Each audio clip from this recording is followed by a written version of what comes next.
La renuncia del premier Matteo Renzi en Italia abre un periodo de incertidumbre. Recordemos que esa renuncia provino luego del referéndum constitucional en donde su apuesta perdió.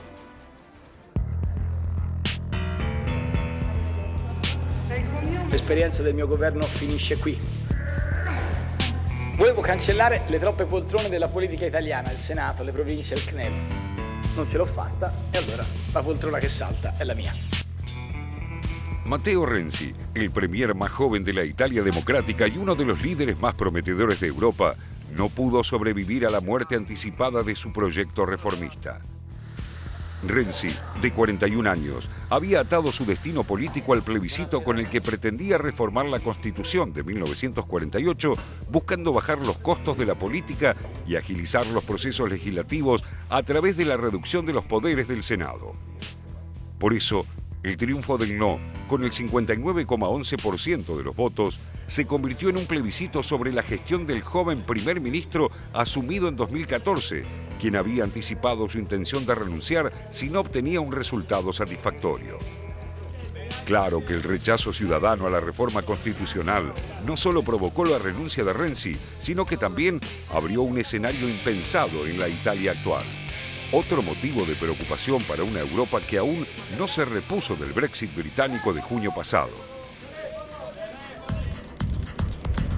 Tras el resultado, el presidente italiano Sergio Mattarella había pedido a Renzi que siguiera en el cargo hasta que el Parlamento aprobara el presupuesto 2017, lo que ocurrió el miércoles 7 de diciembre, 3 días después del referéndum, despejando así el camino para que la renuncia de Renzi se haga efectiva. Contiene un déficit y objetivos de deuda acordados con Bruselas, aunque no serían suficientes para manejar la magnitud de la crisis económica latente que afecta a Italia. Los observadores creen que el presidente analiza dos posibilidades. O bien promueve la formación de un gobierno técnico para transitar el tiempo por venir, o llama a elecciones anticipadas para cambiar una legislatura que debería finalizar en febrero de 2018. La opción de un gobierno técnico admite a su vez dos alternativas. La designación de un dirigente con el visto bueno de la Unión Europea, una opción ya transitada en Italia, o un gobierno encabezado por algún miembro relevante del Partido Democrático que ostenta la mayoría parlamentaria, como el actual ministro de Economía, Piercarlo Padoan. En cambio, la opción más drástica, la posibilidad de un llamado anticipado a elecciones, es la demanda de buena parte de la oposición. El líder de la Liga del Norte, Matteo Salvini, reclama que Italia vaya al voto cuanto antes y otro tanto. Propone el líder del Movimiento 5 Estrellas, el cómico Beppe Grillo, uno de los principales defensores del no en el reciente referéndum constitucional. En cambio, Forza Italia no ha presionado para convocar a elecciones anticipadas, ya que tiene pendiente aún su propia reorganización, la que incluye además la búsqueda de un candidato puesto que su líder, Silvio Berlusconi, está inhabilitado judicialmente.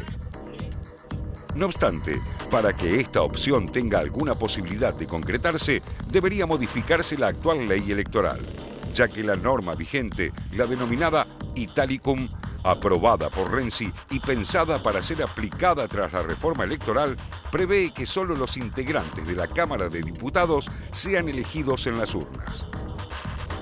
Por estas horas, se teme que este tembladeral político ponga en peligro además la frágil estabilidad económica de la Italia actual, con una enorme deuda pública que llega al 133% de su PBI, y que eso tenga una repercusión no deseada en el resto del continente.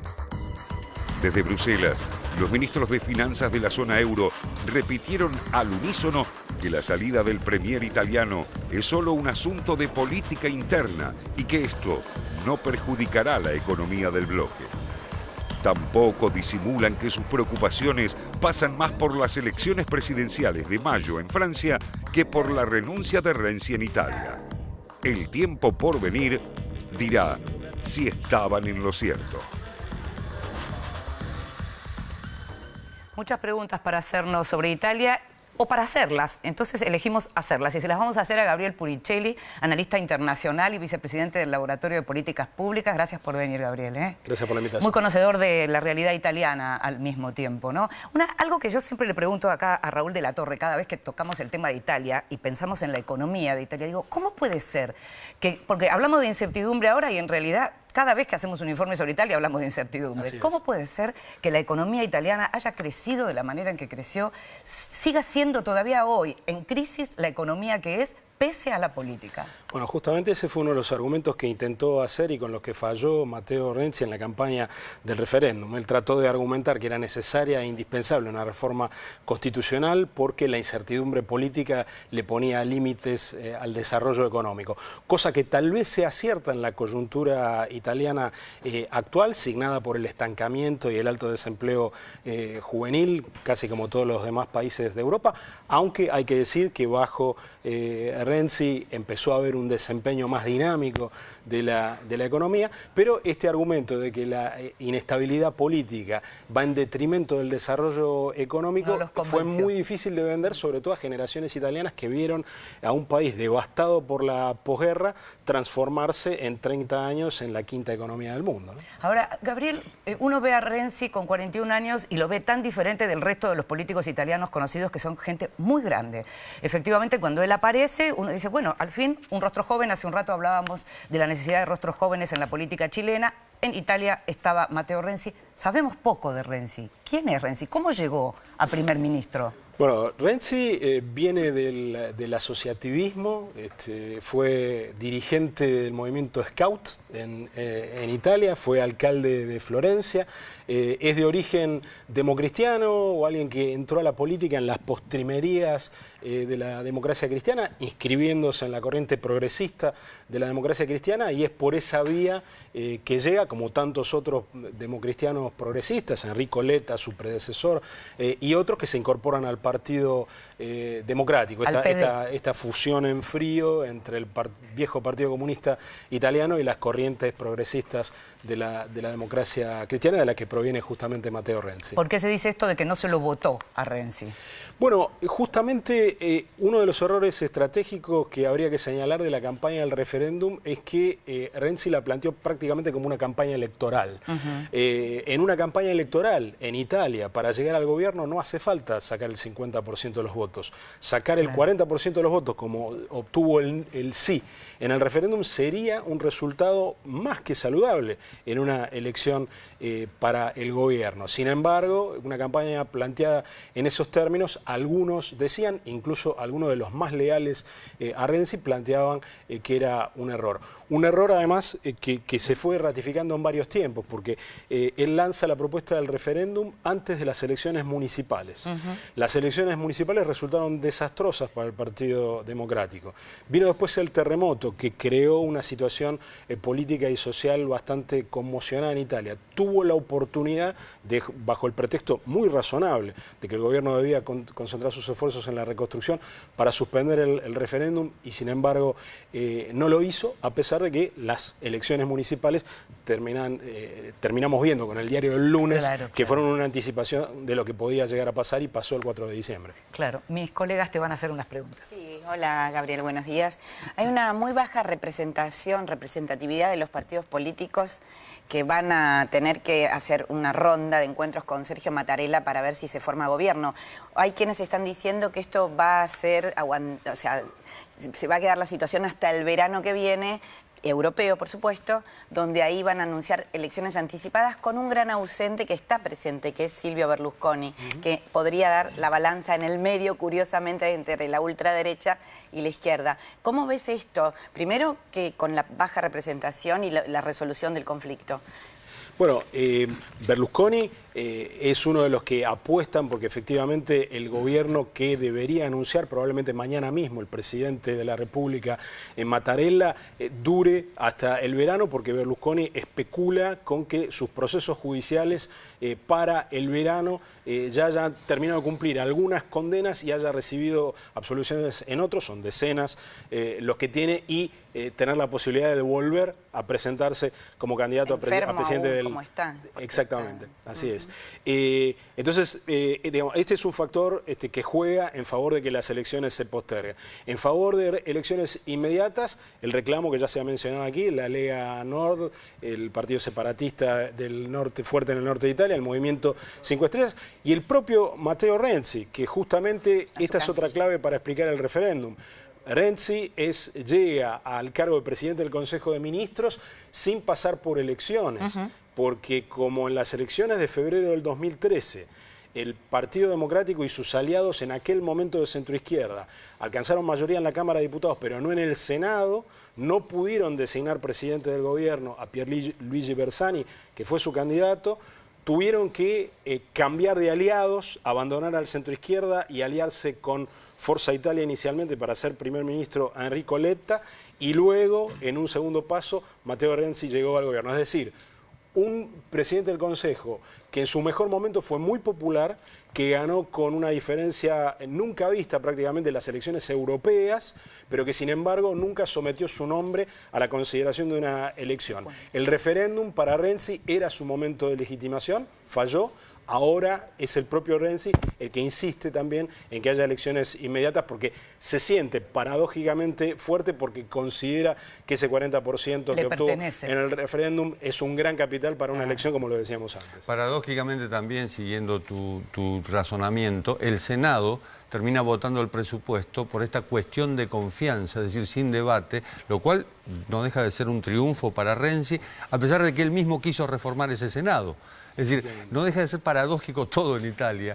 Y Matteo Renzi, al fin y al cabo, inclusive por lo que vos decís, no es David Cameron después del Brexit. No, de ninguna manera. Justamente es un presidente del gobierno que sale derrotado y sin embargo con un capital político importante, y es muy interesante que menciones el voto del presupuesto en el Senado, porque eso también lo que revela es que Renzi es un dirigente que goza de un consenso en el centro político italiano amplísimo, obviamente asediado por extrema derecha, por la Lega Nord, asediado también por ese 25%, 30% de los italianos que cada vez que se les pregunta en una encuesta dicen que quieren votar por el partido de Beppe Grillo, y sin embargo el resto del sistema político italiano, comprendida la mayoría de su partido e incluso una gran parte del centro derecha, ven en Renzi el hombre que expresa un consenso sobre líneas de política económica, un hombre que le ha dado dinamismo y renovación a la gestión, y además un hombre que se considera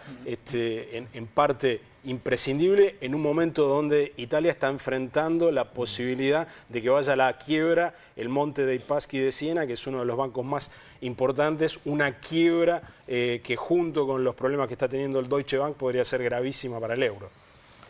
Justamente a ese punto voy a ir, Gabriel, porque es interesante cómo estás explicando esta complejidad que se da en la política italiana y cómo Renzi en un sentido perdió, pero en otro podría haber ganado, digamos, y se plantea un escenario diferente a partir de acá. Ahora, a propósito de esta crisis, y sobre todo la crisis bancaria que está soportando Italia, que prácticamente está arrastrando a todo el resto de la economía también en la crisis, y la situación que se está viviendo en Europa en general.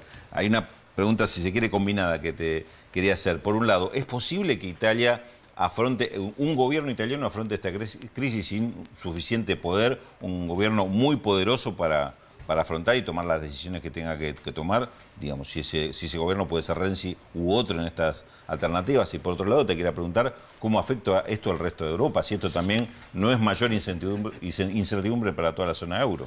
Bueno, efectivamente para el euro la incertidumbre en Italia hoy es mucho más onerosa que la incertidumbre que generó el Brexit, porque el Reino Unido, como lo sabemos, no formaba parte del mecanismo monetario común europeo. Así que sí, es un punto neurálgico, y desde el punto de vista económico lo que está pasando en Italia es mucho más decisivo para la Unión Europea de lo que fue el Brexit.